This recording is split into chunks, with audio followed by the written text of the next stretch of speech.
This tutorial will go through tracking an epidemic using a geographic net model. Why should we use a geographic net model? Well, Sattenspiel tells us that there's different types of approaches. For example, compartment models, statistical approaches, geographic approaches, and economic models. But we know that epidemics do not spread in all directions and at the same rate. And that's the reason we're using a geographic net model for this. Now, doing it spatially allows us to represent the location of hosts and the pattern of transmission. And why should that matter? Well, for example, rural versus urban spread is different. There's different population density, and you might have a Walmart in a big town, and you might have a Walmart in a small town, and they're not going to be populated the same. Also, there's geographically separated areas of a state, such as Michigan. The Upper Peninsula is connected to Lower Michigan with a bridge. Lastly, there's seasonal population differences. So this model is going to track the COVID-19 pandemic. We're going to use the state of Michigan. We have approximately 10 million people in the state of Michigan, and on the left side, you see the state with county names represented. On the right side, you see a simulation from our model. And what we did was we made the counties proportional. For example, if we had 10,000 model agents, and we know that Monroe County is 1.5% of Michigan's population, then we're going to give that county 150 agents. We're also going to consider adjacency.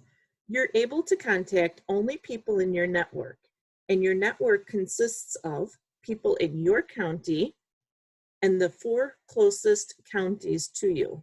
Now, you're more likely to contact people in your county than the adjacent counties, of course. We're going to give it parameters. So for example, you can see the colors on the state of Michigan here representing the categories on the right. The legend is on the right.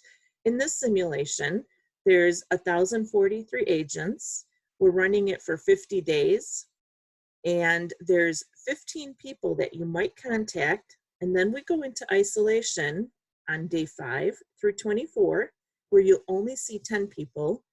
And then again, after isolation, you'll see 15 people a day. Those are the assumptions made in this particular simulation. Here's day 1. Now, it's important to know that this can start, the virus can start anywhere in the state of Michigan. However, we have in this model, 5 agents start with the virus, and the people they contact then have a probability of getting the virus. It can start anywhere. It can start in the UP. It can start downstate. However, since there's more population downstate, it's more likely to start down there. So for this simulation, it gets to the UP in day 38. And here's day 50. And you can see that there's a lot of green there. So most people have it at this point. Some are symptomatic, some are not. And there's even been some deaths in there. Let's take a look at some of the graphs here. For example, we have the disease spread in Michigan.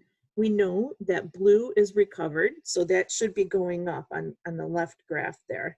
We know that green is infected, and there was a wave right around, what is that, day 10 through day 20. But it did start going down because remember, our isolation kicked in. So we were only in contact with 10 people during the isolation. And then the susceptible went down, and that's good. Now let's take the graph for the Upper Peninsula, Michigan. Notice it didn't get here till day 38.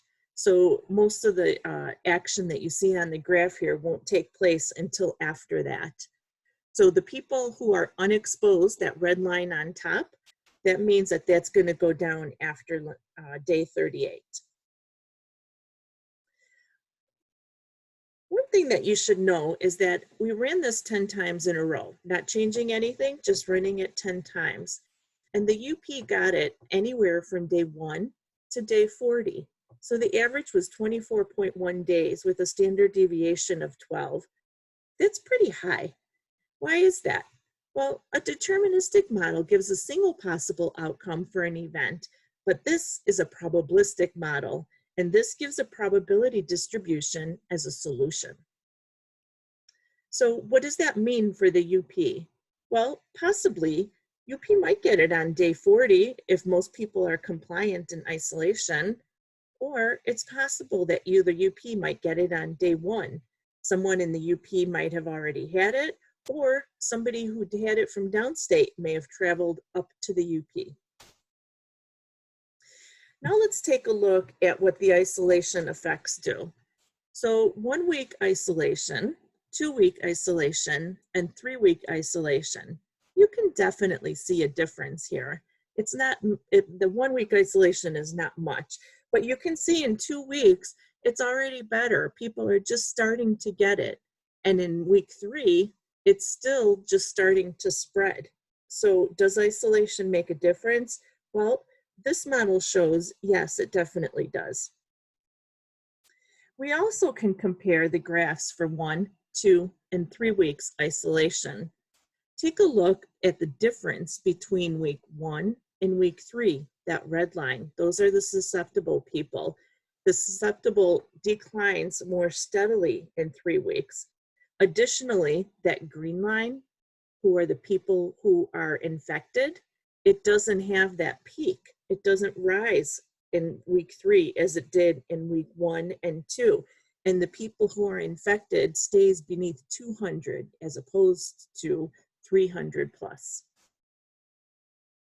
We can also compare the different stages people are in. So you can see on this one as well that less people are getting infected and it's staying more steady.